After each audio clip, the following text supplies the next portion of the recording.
Salve, salve, voltei pra falar aí desse boot aqui da Chicago Bulls. Muito louco. Tem outros, mas eu preferi esse, caso que eu tenho uma blusa e um boné da Bulls já. Por dentro aí como ele é. Tá vendo aí? A marquinha aí, Danilo.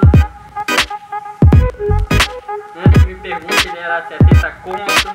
O cara me fez ele por 60. Desenho aí bolado.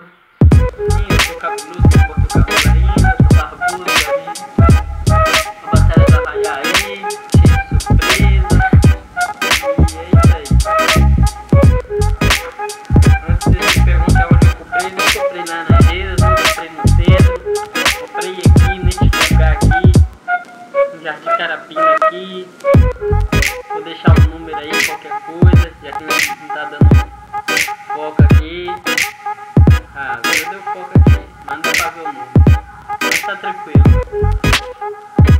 Eu mostro pra vocês aí, seus ser humaninhos.